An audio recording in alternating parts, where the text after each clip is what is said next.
আসসালামু আলাইকুম রহমতুল্লাহি ওয়া বারাকাতুহু। প্রিয় দর্শক সবাই কেমন আছেন? আশা করি ভালো আছেন। আজকে আমি দেখুন পেস্তা ফালুদা তৈরি করব বাড়িতে। তার জন্য এক প্যাকেট ফালুদা আগে থেকে কিনে এই বয়ামের মধ্যে ভরে নিয়েছিলাম, আর কিছু নিয়েছি আমি এখানে ফল।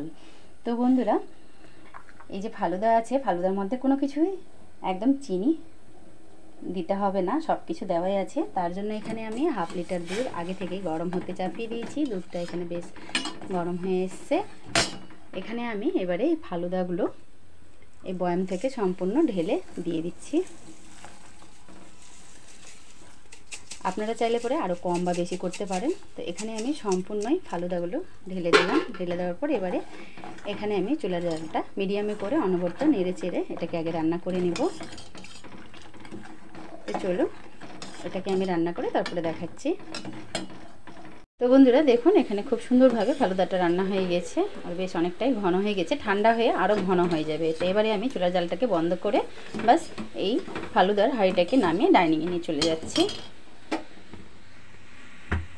এই তো বন্ধুরা দেখুন, ডাইনিংয়ে নিয়ে চলে এসেছিলাম, আর বেশ আধা ঘন্টা ধরে রেখে দিয়েছিলাম। তাতে খুব সুন্দরভাবে ঠান্ডা হয়ে আর অনেকটাই ঘন হয়ে গেছে। তো এখানে আমি এবারে দিয়ে দিচ্ছি এই গ্লাসের মধ্যে এক হাতা ফালুদা। তারপরে দিয়ে দিব এখানে কিছু ফল। তো এখানে আমি দুটো কাপ নিয়েছি, একটা বড় একটা ছোট। তো এখানে আমি এবারে কয়েক টুকরা করে দিয়ে দিচ্ছি তরমুজ, অল্প একটু বেদানা, আর দিয়ে দিচ্ছি আঙ্গুর, দিয়ে দিচ্ছি এক টুকরা আপেল, এটাতেও সেম দিয়ে দিব।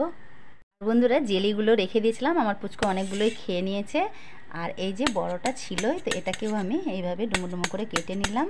জেলির রেসিপিটা দেওয়া আছে, দেখে নেবেন যারা দেখেননি তো কীভাবে রান্না করতে হয়। তো এবারে আমি এই চামচ দিয়ে তুলে 2 থেকে 3 টুকরা মতো জেলিও দিয়ে দিব। আবারও আমি এখানে এক হাতা করে দিয়ে দিচ্ছি ফালুদা। সেই হয়েছে কিন্তু, একদম মনে হবে যে দোকান থেকে আনা।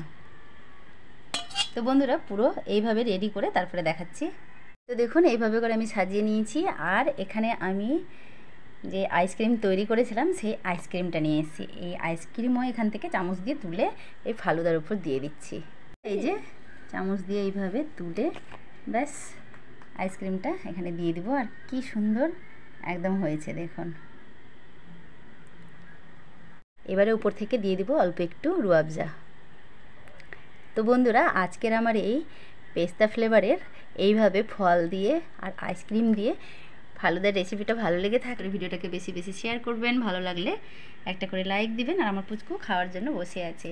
তো বন্ধুরা আবারও দেখা হবে নতুন কিছু নিয়ে। সবাই ভালো থাকবেন, সুস্থ থাকবেন। আল্লাহ হাফিজ। আর আমার পুচকু খেয়ে আপনাদেরকে বলবে যে কেমন হয়েছে। তো বন্ধুরা আমার পুচকু এবারে খাবে। দেখুন একদম মনে হচ্ছে দোকান থেকে কিনে নিয়ে আসা। প্রথমে আগে আইসক্রিমটাই ও খাচ্ছে, ভেতর থেকে তোলো আস্তে করে। একদম চুয়ে চুয়ে পড়ছে, মনে হচ্ছে একদম বড় রেস্টুরেন্টে গিয়ে খাওয়া হচ্ছে। কি কেমন হয়েছে? ভালো। ভালো, খুব ভালো না অল্প ভালো? খুব ভালো, খুব ভালো। তো বন্ধুরা এইভাবে একবার হলেও আপনারা করে খেয়ে কমেন্টে জানাবেন যে কেমন হয়েছে।